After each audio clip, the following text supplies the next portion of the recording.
¿Cómo saber si estamos llenos del Espíritu? Un verso clave para entender la llenura del Espíritu Santo es Juan 14:16, donde Jesús prometió que el Espíritu moraría en los creyentes y que su residencia sería permanente. Es importante distinguir entre la morada y la llenura del Espíritu. La morada permanente del Espíritu no es solo para algunos pocos creyentes, sino para todos ellos. Hay un buen número de referencias en las Escrituras que apoyan esta conclusión. Primero, el Espíritu Santo es un don para todos los creyentes en Jesucristo sin excepción, y no existen condiciones para tenerlo, excepto la fe en Jesucristo. Segundo, el Espíritu Santo es otorgado en el momento de la salvación. Gálatas 3:2 también enfatiza esta misma verdad, diciendo que el sello y la residencia del Espíritu en el creyente tuvieron lugar al momento de creer. Tercero, el Espíritu Santo mora en los creyentes permanentemente. El Espíritu Santo es dado a los creyentes como un primer depósito del pago total o una garantía de su futura glorificación en Cristo.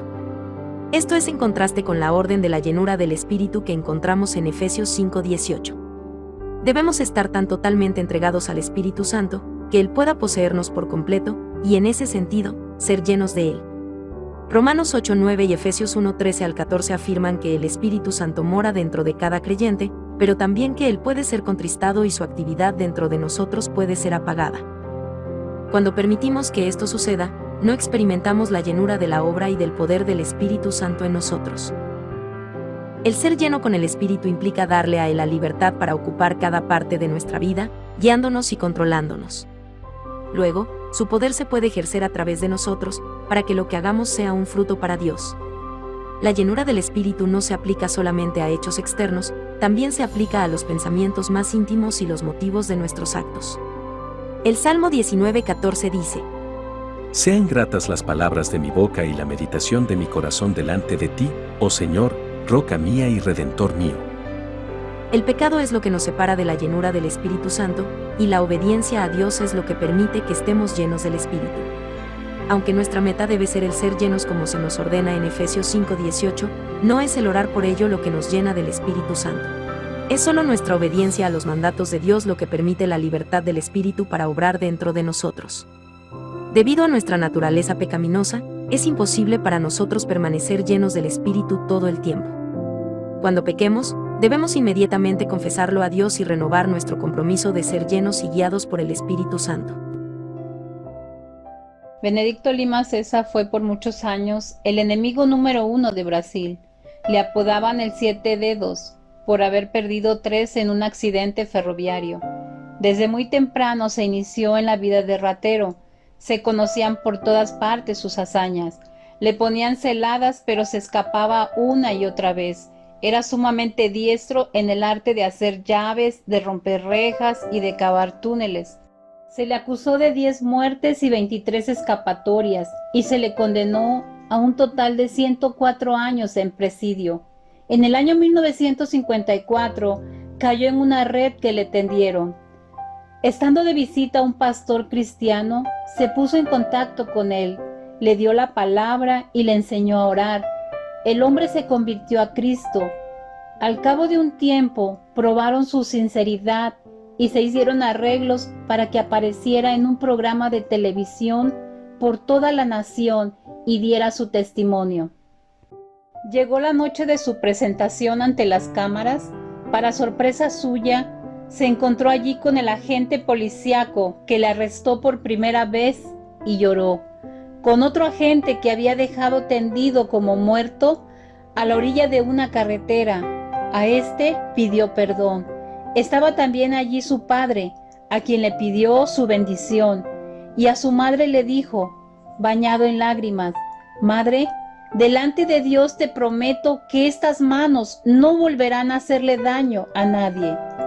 La mayor evidencia de ser lleno del Espíritu es conversión a Cristo, reconciliación con los demás por Cristo, testificar de Cristo. ¿Cuál es la diferencia entre recibir el Espíritu y el bautismo en el Espíritu? Lo primero que tenemos que entender es que el proceso del nuevo nacimiento espiritual es similar al biológico, según se lo explicó Jesús a Nicodemo. En el nacimiento biológico natural que Jesús llamó lo que es nacido de la carne, hay 3 etapas muy bien conocidas: concepción, gestación y alumbramiento. La concepción se da en el momento en que el óvulo femenino es fecundado por el espermatozoide. En ese preciso instante se lleva a cabo la concepción y se engendra una nueva vida, la cual, aunque invisible a los ojos, empezará a crecer y a desarrollarse en un ser humano. Juan 1:13 dice que todos los que hemos recibido a Jesús hemos sido engendrados, es decir, concebidos por Dios. En ese preciso momento de ser engendrados por Dios, el Espíritu Santo entra en nosotros y nos da vida nueva, da vida a nuestro espíritu que estaba muerto a causa del pecado, y nos volvemos uno con Él, porque está escrito que el que se une al Señor, un espíritu es con Él. Esta experiencia de la concepción espiritual, cuando recibimos el Espíritu Santo, se ve claramente en Juan 20, cuando Jesús, después de resucitar, se aparece a los discípulos y sopla y les dice: reciban el Espíritu Santo. 4 días antes ya les había dicho que el Espíritu Santo estaba con ellos, pero que iba a estar en ellos, esto es, a morar dentro de ellos. Esta fue la concepción espiritual de los discípulos y aparentemente nada pasó. No hubo ningún cambio, porque más de una semana después se fueron a pescar, como lo revela Juan capítulo 21. Los discípulos recibieron el Espíritu Santo la misma noche del día que Jesús resucitó, pero no salieron a predicar ni nada extraordinario sucedió en sus vidas, tal como sucede hoy con los que reciben a Jesús. Aparentemente no pasa nada, como en la concepción biológica, pero a partir de allí empiezan a suceder cambios lenta y paulatinamente. Entonces, recibimos el Espíritu Santo desde el momento en que creemos en Jesús, y a partir de allí Cristo empieza a ser formado en nosotros en el periodo de la gestación. El periodo de la gestación biológicamente es de 9 meses por lo general y depende mucho de la alimentación y cuidados de la madre. Espiritualmente hablando, cuando alguien recibe a Cristo, aparentemente no sucede nada, como en la concepción biológica. Pero así como la madre empieza a tener malestares diversos, el que ha recibido a Cristo empieza también a experimentar problemas que no tenía ni nunca tuvo antes. Eso sucede en la mujer embarazada porque un ser humano se está formando dentro de ella. Y en los que hemos recibido a Cristo, Pablo lo describe así: hijitos míos, por quienes vuelvo a sufrir dolores de parto hasta que Cristo sea formado en ustedes. Gálatas 4:19. El periodo de gestación espiritual no depende de un reloj biológico, sino de la palabra de Dios que se recibe, como está escrito: siendo renacidos, no de simiente corruptible, sino de simiente incorruptible, por la palabra de Dios que vive y permanece para siempre. Eso está en 1 de Pedro 1:23. El periodo de gestación espiritual, por así decirlo, de los discípulos duró 50 días, 40 de los cuales Jesús se les presentó con pruebas indubitables y les habló acerca del reino de Dios, y antes de ser llevado a la diestra del Padre en el cielo, les dio mandamientos por el Espíritu Santo. Después que los discípulos vieron a Jesús ascender al cielo, se fueron a Jerusalén y estuvieron 10 días orando y esperando en un aposento alto, hasta el día de Pentecostés, cuando iban a ser bautizados en el Espíritu Santo, es decir, iban a nacer de nuevo, manifestando los resultados del nuevo nacimiento, que son los mismos del bautismo en el Espíritu Santo. Esa es, pues, la diferencia entre recibir el Espíritu Santo y ser bautizados con el Espíritu Santo, Cuando recibimos a Cristo, recibimos el Espíritu Santo y fuimos engendrados por Dios. A partir de allí, inicia el periodo de gestación espiritual, que es Cristo formándose en nosotros. Y después de un tiempo, que pueden ser semanas, meses, años o décadas, dependiendo de cuánta palabra de Dios recibimos, entonces viene el nuevo nacimiento espiritual, que es el bautismo en el Espíritu Santo. Y es cuando pasamos de nada más recibir la palabra y depender espiritualmente de otros, así como el bebé nada más recibe de su madre y depende totalmente de ella, a compartir la palabra con otros y a alimentarnos de la palabra y a orar por nosotros mismos. Antes del nuevo nacimiento, solo orábamos cuando teníamos un problema o necesidad. No leíamos la Biblia por nosotros mismos, sino solamente lo que leíamos en las reuniones. Tenían que motivarnos y a veces hasta acarrearnos para que nos congregáramos, y casi siempre nos aburría o nos causaba pesar y no nos atrevíamos a hablar de Jesús ni compartir la palabra de Dios con nadie. Pero una vez que hemos nacido de nuevo, es decir, que somos bautizados con el Espíritu Santo, esto es, llenos del Espíritu, la oración se vuelve un deleite y una necesidad, y oramos porque disfrutamos pasar tiempo con Dios. Nos da un hambre insaciable por leer la Biblia y queremos devorarla. Nos congregamos con avidez, lo disfrutamos y buscamos más oportunidades para reunirnos. Y lo más importante, empezamos a hablar de Jesús a todos y a compartir la palabra de Dios. Eso es lo que muchos llaman el primer amor, y debería ser permanente, y nunca deberíamos dejar de estar llenos del Espíritu Santo. Por eso se nos demanda que seamos continuamente llenos del Espíritu Santo cada día por el resto de nuestras vidas. ¿Cómo saber si estamos llenos del Espíritu? Hay 3 maneras de saberlo. Primera, por la promesa de la palabra de Dios. Es un mandamiento de Dios, Efesios 5:18. No se emborrachen con vino, porque eso les arruinará la vida. En cambio, sean llenos del Espíritu Santo. Es la voluntad de Dios, Romanos 12, del 1 al 2.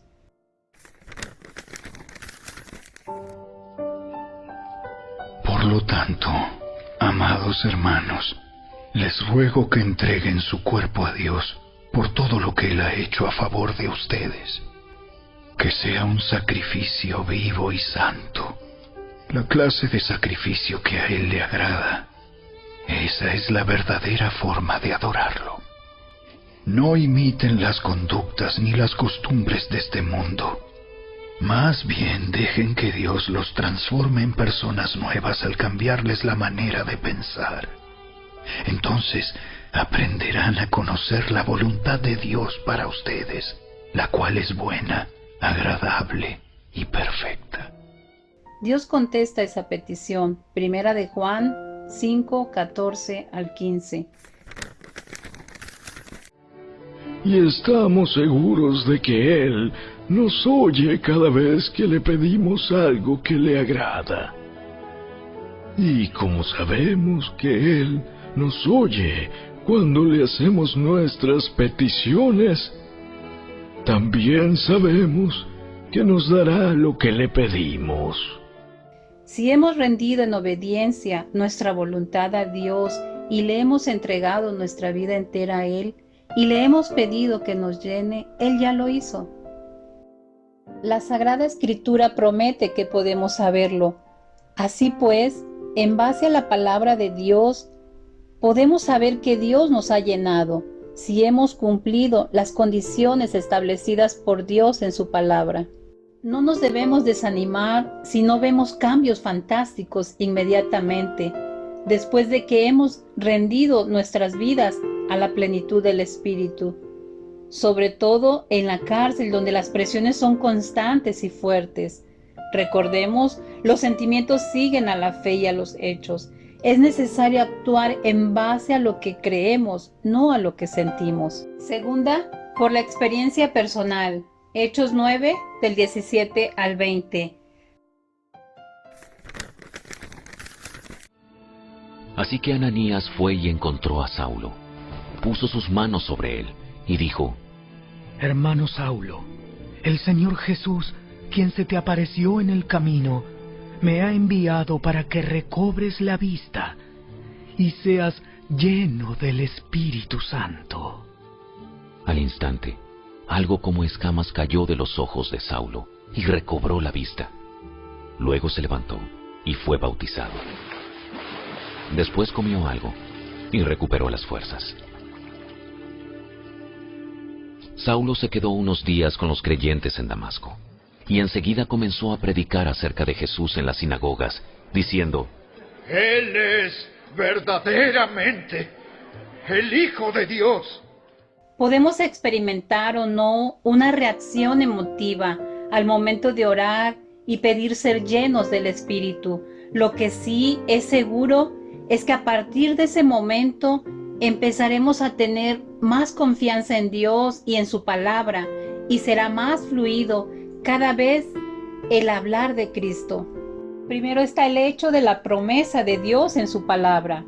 Enseguida está el ejercicio de fe basada en la fidelidad de Dios y sus promesas. Los sentimientos vienen después, esto es, primero creo en la palabra, luego actúo y por último vendrán los sentimientos. Tercera, por los resultados o frutos. Mateo 7:16. Por sus frutos los conocerán. ¿Acaso se recogen uvas de los espinos o higos de los cardos? ¿Cómo puedo saber si estoy bautizado en el Espíritu Santo o no?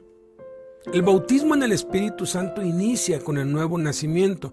Por eso se le denomina bautismo, porque es el inicio. Como cuando una criatura nace y da señales de vida, pero a partir de ahí debe seguir manifestando esas señales de vida durante el resto de su vida, mientras esté vivo, por supuesto. La enfermedad hace desvanecer esas señales y pone en riesgo la vida. Cuando se da el alumbramiento o nuevo nacimiento, que es cuando el bebé sale del vientre de su madre y se vuelve visible a los ojos humanos, hay 3 señales de vida que aparecen. 3 cosas el bebé hace por instinto: respirar, llorar y comer. Nadie le enseña eso, sino que esas son las señales de que está vivo. El nuevo nacimiento viene asociado al bautismo del Espíritu Santo, que también se puede entender como el inicio, el principio de la vida llena del Espíritu. La primera vez que el creyente es lleno del Espíritu y puede experimentar algunas de las siguientes señales: hablar en lenguas, o profetizar, o alabar a Dios con júbilo, o alabar a Dios sublimemente, o levantar las manos en adoración, o postrarse en adoración, o valentía para hablar la palabra de Dios, o hablar de Jesús, o servir en labores domésticas y humildes desinteresadamente a otros, o gozo, o llanto, o un milagro de sanidad, o alguna manifestación sobrenatural. Algunos sienten mucho calor, o algo que les quema, o tiemblan, o ven una visión, o sienten que flotan, o les da un deseo intenso de leer la Biblia, o un deseo intenso de hablar con Dios. Eso exactamente sucedió a los discípulos el día de Pentecostés. Tuvieron una experiencia sobrenatural, señales externas del bautismo en el Espíritu Santo que ya habían recibido 50 días antes. Jesús fue quien tomó la iniciativa y los bautizó con el Espíritu Santo. No hay en todo el Nuevo Testamento ninguna referencia a que debemos buscar el bautismo en el Espíritu Santo, porque es la promesa del Padre y es Jesús quien lo hace. Muchos que andan erróneamente buscando el bautismo o la llenura del Espíritu Santo, ni cuenta se han dado de que ya han sido bautizados en el Espíritu y están buscando lo que ya tienen, porque piensan que la señal de estar bautizado en el Espíritu es hablar en lenguas o temblar, pero eso no les pasa a todos. Es notable que el Espíritu Santo no descendió del cielo el día de Pentecostés como muchos piensan. No es lo que está escrito en Hechos capítulo 2. Lo que descendió del cielo fue un estruendo como de un viento recio que soplaba, el cual llenó toda la casa donde estaban sentados. El Espíritu Santo ya estaba dentro de los discípulos. Por eso dice en Hechos 2 que fueron todos llenos del Espíritu Santo. Y eso fue el cumplimiento de lo que Jesús había prometido 10 días antes. Serán bautizados con el Espíritu Santo. El Espíritu Santo que ya estaba en ellos los llenó. En palabras de Jesús, fueron bautizados en el Espíritu Santo. Es decir, Jesús los bautizó en el Espíritu Santo tal y como predijo Juan el Bautista y dijo repetidas veces, Él los bautizará con el Espíritu Santo. Y los resultados se dejaron ver inmediatamente. Los discípulos, que aún no habían hecho pública su fe, ni se habían atrevido a hablar de Jesús a nadie, con valentía predicaron el Evangelio a la multitud. Sobre ellos aparecieron lenguas o llamas como de fuego, asentándose sobre cada uno de ellos, y comenzaron a hablar en otras lenguas. Eran idiomas conocidos, según el Espíritu les daba que hablasen. Esa fue una experiencia sobrenatural, espiritual, no emocional, no producida por la manipulación de las emociones de parte de un predicador o del ambiente preparado con música especial y persuasión psicológica para alterar y manejar las emociones, sino algo totalmente espiritual, producido por Dios y no por los hombres. Tan sobrenatural son las lenguas de fuego y la profecía como el servicio acomedido y desinteresado o el anhelo profundo de leer la palabra de Dios. Hay quienes nunca han realizado labores domésticas de limpieza o nunca han querido leer la Biblia por sí mismos de manera así apasionada, por ejemplo, pero reciben a Cristo y parece que no pasa nada, pero de pronto, un día de pronto se despierta en ellos el deseo ferviente de leer la Biblia o de barrer, trapear, limpiar y asear, y lo empiezan a hacer con gozo, sin esperar recibir nada a cambio, sino solo por el placer de hacerlo. No lo pueden evitar, es algo superior a ellos. Esa persona que fervientemente empieza a leer la Biblia o a orar o a asear o a hablar en lenguas o a profetizar, ha sido bautizada con el Espíritu Santo, porque el servicio y la pasión para leer la palabra de Dios y el anhelo ferviente para orar y el servir en labores domésticas desinteresadamente son unas de las muchas señales de haber sido bautizado en el Espíritu Santo. Pero, ¿cómo saber si la experiencia que has tenido, sea hablar en lenguas, o gozo, o llanto, o servicio, o el fuego interno, o alabar a Dios, o levantar las manos, o postrarse en adoración, o ese anhelo ardiente, ferviente de leer la Biblia o de orar, o profetizar, o predicar la palabra, o hablar de Cristo, o ese temblor corporal, o esa visión, o ese milagro de sanidad, o cualquier manifestación externa, no es meramente emocional y sí fue el bautismo en el Espíritu Santo, porque puede ser que fui a una predicación y me hablaron de las bendiciones de leer la Biblia y yo salí emocionado y fui a mi casa y me puse a leer la Biblia y leí como 3-4 horas, pero al siguiente día ya no pasó nada, fue como llamarada de petate, como le llaman. Pero si esa experiencia sigue, si esa experiencia está allí, ¿cómo saber si no fue nada más la emoción de algo que yo escuché? O si en verdad el Espíritu Santo me bautizó y por eso no encuentro el momento para seguir leyendo la Biblia o para estar limpiando cosas o para estar hablando en otras lenguas. ¿Cómo saber si eso es el Espíritu Santo y no mis emociones, no la manipulación de otro? por los resultados, que siempre fueron los mismos en cada una de las 7 ocasiones que Jesús bautizó en el Espíritu Santo en el libro de los Hechos.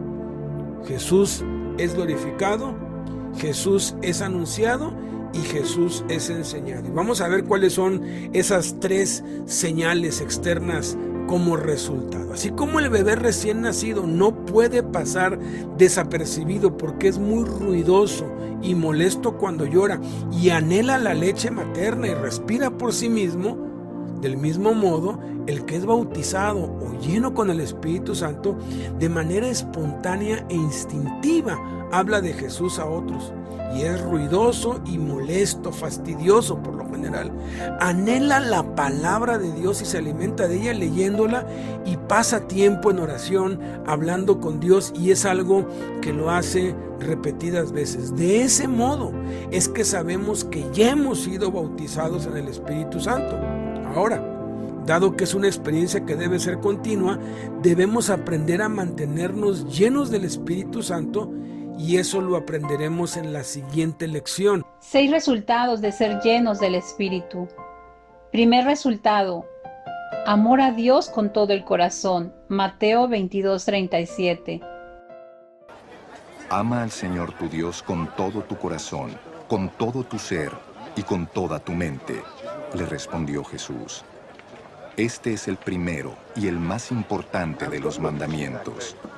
El segundo se parece a este: ama a tu prójimo como a ti mismo. De estos 2 mandamientos dependen toda la ley y los profetas. El amor es paciente, es bondadoso, el amor no tiene envidia, el amor no es jactancioso, no es arrogante. No se porta indecorosamente, no busca lo suyo, no se irrita, no toma en cuenta el mal recibido. El amor no se regocija de la injusticia, sino que se alegra con la verdad. Todo lo sufre, todo lo cree, todo lo espera, todo lo soporta. El amor nunca deja de ser. Esta es la descripción de amor de parte de Dios, y, por cuanto Dios es amor, así es como Él es. El amor no se impone a nadie. Aquellos que vienen a Él lo hacen en respuesta del llamamiento de su amor. El amor muestra bondad hacia todos. El amor iba haciendo el bien a todos, sin parcialidad. El amor nunca codició lo que otros tenían, viviendo una vida humilde sin quejarse. El amor nunca se jactó de quien era en la carne, aunque él podía dominar fácilmente a cualquiera que entrara en contacto con él. El amor no demanda obediencia. Dios no demandaba obediencia de su Hijo, sino más bien, Jesús obedecía gustosamente a su Padre Celestial. Pero para que el mundo sepa que yo amo al Padre, y como el Padre me mandó, así hago. El amor estuvo y está siempre viendo por los intereses de otros. La más grande expresión del amor de Dios nos es comunicada en Juan 3:16 y Romanos 5:8. Porque de tal manera amó Dios al mundo, que dio a su Hijo unigénito, para que todo aquel que cree en Él no se pierda, sino que tenga vida eterna. Pero Dios demuestra su amor para con nosotros, en que siendo aún pecadores, Cristo murió por nosotros. Podemos ver por estos versículos que el deseo más grande de Dios es que nos unamos con Él, en su hogar eterno, el cielo. Él hizo posible este camino, pagando el precio por nuestros pecados. Él nos ama, porque así lo decidió como un acto de su voluntad. El amor perdona. Si confesamos nuestros pecados, Él es fiel y justo para perdonarnos los pecados y para limpiarnos de toda maldad. Entonces, ¿qué significa que Dios es amor? El amor es un atributo de Dios. El amor es un aspecto central del carácter de Dios. El amor de Dios no está en ningún sentido en conflicto con su santidad, rectitud, justicia o incluso su ira. Todos los atributos de Dios están en perfecta armonía. Todo lo que Dios hace es amar, así como todo lo que hace es justo y recto. Dios es el ejemplo perfecto del verdadero amor. Asombrosamente, Dios ha otorgado a aquellos que reciben a su Hijo Jesucristo como su Salvador personal del pecado, la habilidad de amar como Él lo hace, a través del poder del Espíritu Santo. Segundo resultado: amor por el prójimo como a uno mismo. Amor por la esposa, el esposo. Efesios 5:25. Para los maridos, eso significa: ame cada uno a su esposa, tal como Cristo amó a la iglesia. Él entregó su vida por ella. Hijos, Efesios 6:4. Padres, no hagan enojar a sus hijos con la forma en que los tratan. Más bien, críenlos con la disciplina e instrucción que proviene del Señor. Padres, Efesios 6:2. Honra a tu padre y a tu madre. Ese es el primer mandamiento que contiene una promesa. Si honras a tu padre y a tu madre, te irá bien y tendrás una larga vida en la tierra. Hermanos de familia, Primera de Juan 2:11, 3:10 al 12. Pero el que odia a otro creyente todavía vive y camina en la oscuridad. No sabe por dónde ir, pues la oscuridad lo ha cegado. Por lo tanto, podemos identificar quiénes son hijos de Dios y quiénes son hijos del diablo. Todo el que no se conduce con rectitud y no ama a los creyentes no pertenece a Dios. Este es el mensaje que ustedes han oído desde el principio. Que nos amemos unos a otros. No debemos ser como Caín, quien pertenecía al maligno y mató a su hermano. ¿Y por qué lo mató? Porque Caín hacía lo malo y su hermano lo recto.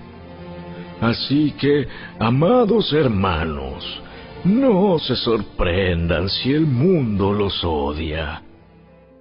Los que no conocen a Cristo, Hechos 17:16.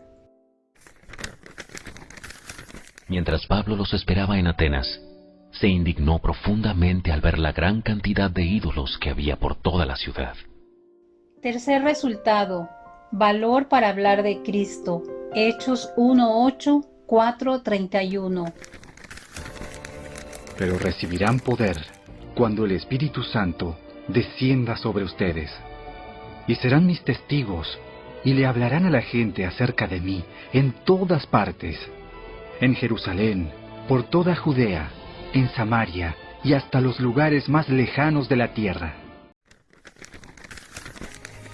Después de esta oración, el lugar donde estaban reunidos tembló, y todos fueron llenos del Espíritu Santo, y predicaban con valentía la palabra de Dios. Cuarto resultado, cambio de carácter, Gálatas 5:22 al 23.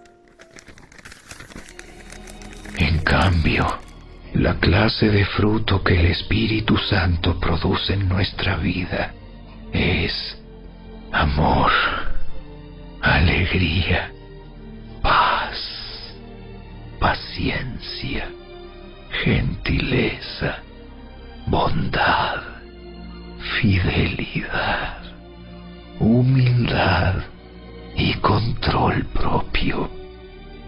No existen leyes contra esas cosas.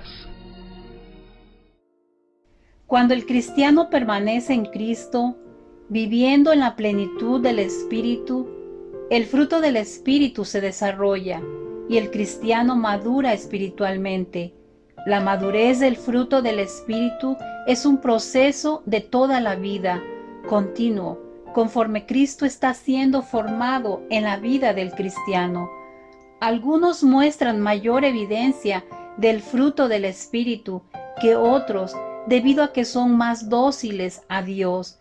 Mientras más reconozcamos que estamos muertos a nosotros mismos y seamos fieles al Señor Jesucristo, permitiéndole, mediante el Espíritu Santo, que Él viva en nuestras vidas, más evidente será el fruto del Espíritu y seremos una bendición a donde quiera que vayamos. Quinto resultado, servicio a Dios, Efesios 4:11.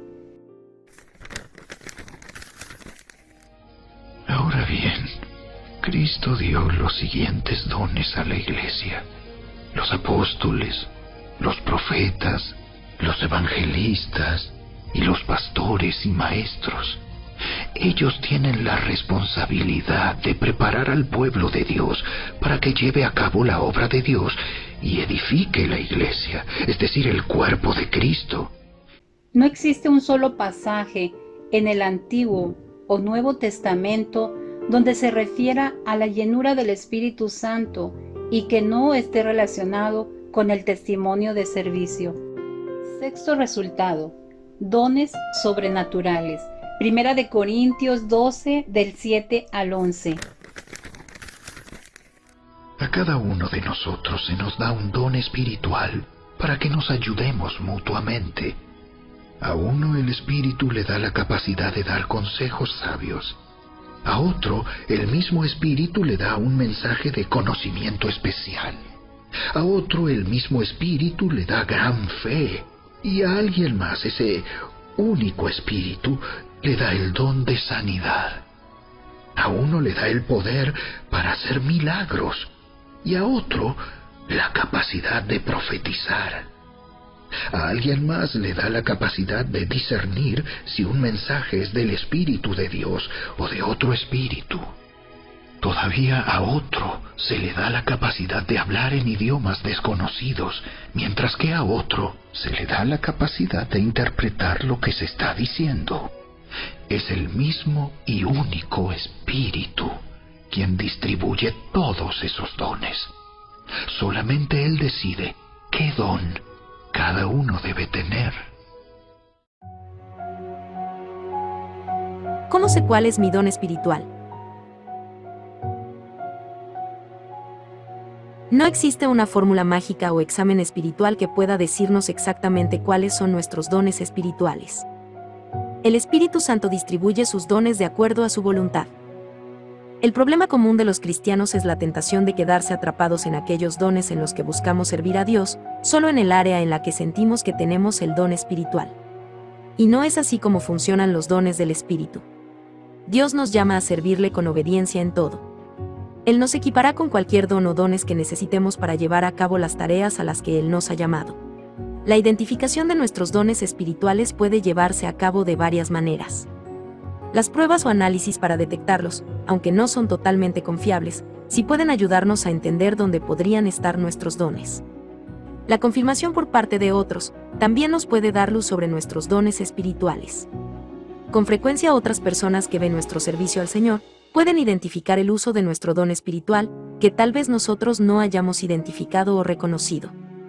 La oración también es importante. La persona que sabe exactamente cómo hemos sido dotados espiritualmente es el dador mismo, el Espíritu Santo. Podemos pedirle a Dios que nos muestre en qué área nos ha capacitado para darle un mejor uso a nuestros dones espirituales para su gloria. Sí, Dios llama a algunos a ser maestros y les da el don de la enseñanza. Dios llama a otros a ser siervos y los bendice con el don de servicio. Sin embargo, el conocer específicamente nuestro don espiritual no nos exenta de servir a Dios en áreas fuera de nuestros dones. ¿Es beneficioso saber cuáles son los dones espirituales con que Dios nos ha dotado? Desde luego que lo es. ¿Está mal que nos enfoquemos demasiado en los dones espirituales, al punto de perder otras oportunidades de servir a Dios? Sí. Si nos dedicamos a ser usados por Dios, Él nos equipará con los dones espirituales que necesitemos.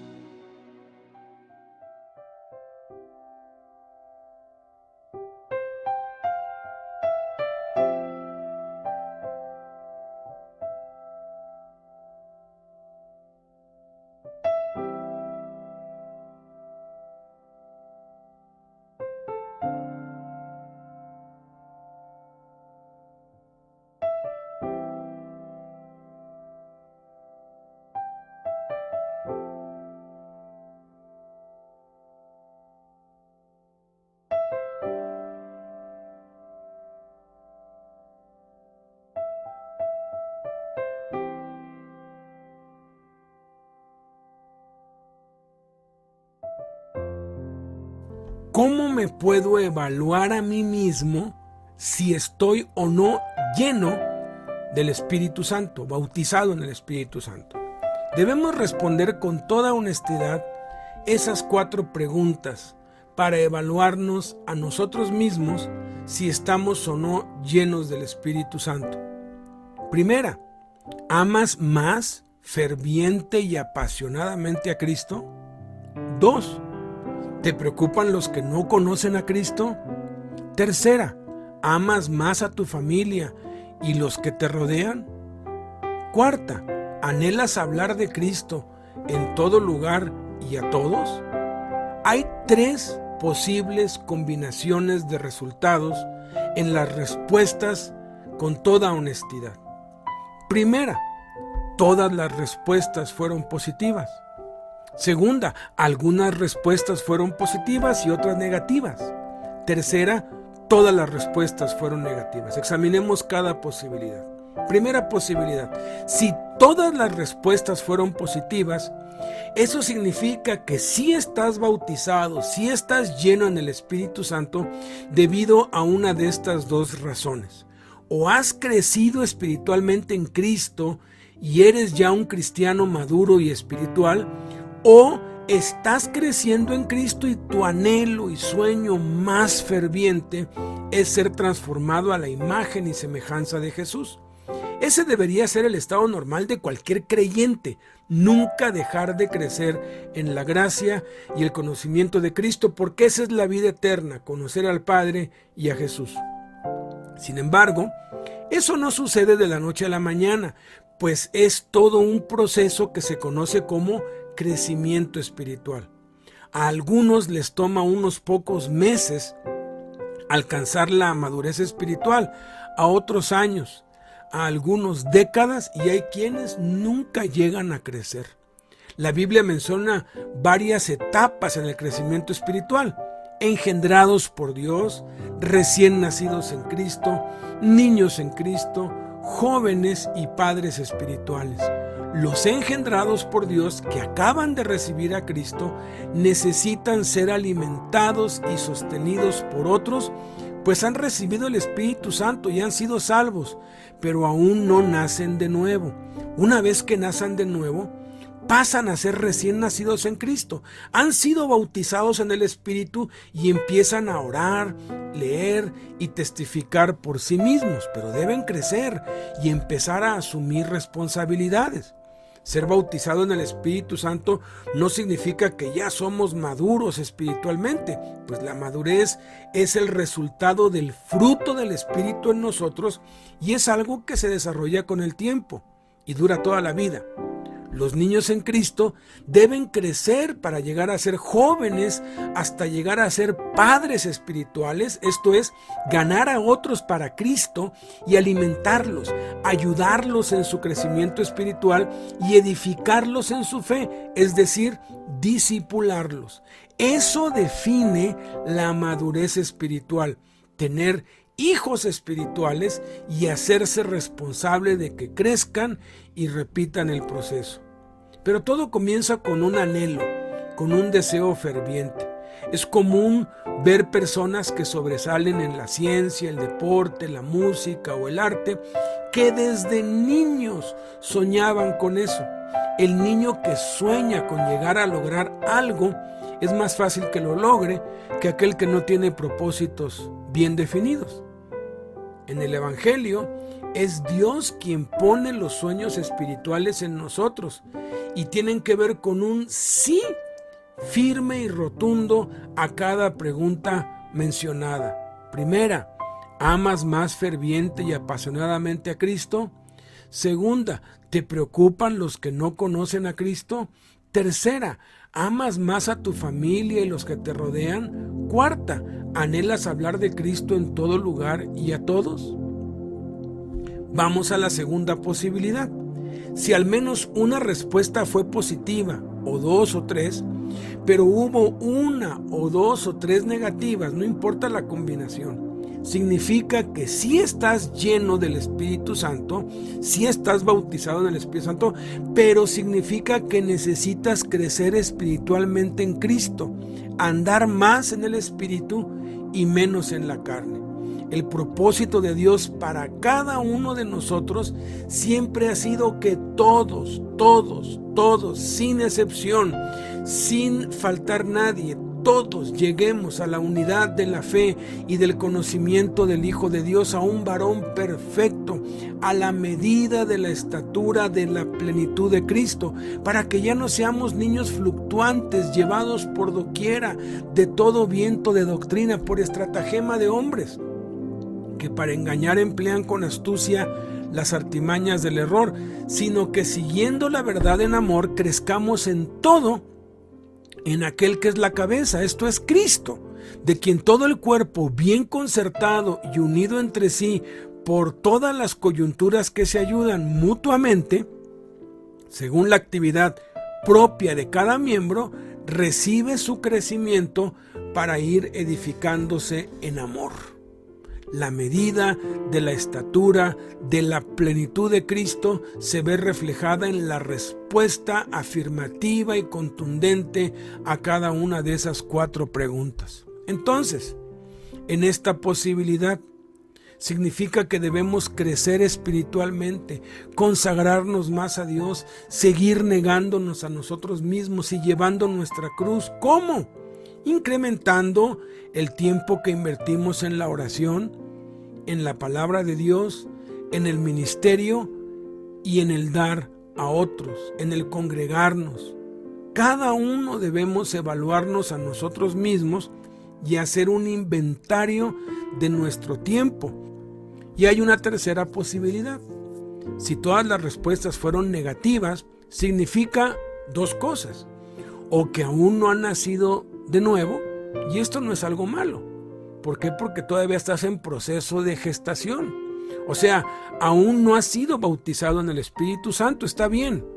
Pero si ya lo fuiste, si hubo un tiempo en que alguna de estas respuestas era positiva, entonces has apagado el Espíritu Santo o lo has contristado en ti, y por eso tus anhelos y deseos son totalmente diferentes a los de Dios, porque cuando anhelamos algo espiritual y algo bueno, es por el Espíritu que está obrando dentro de nosotros.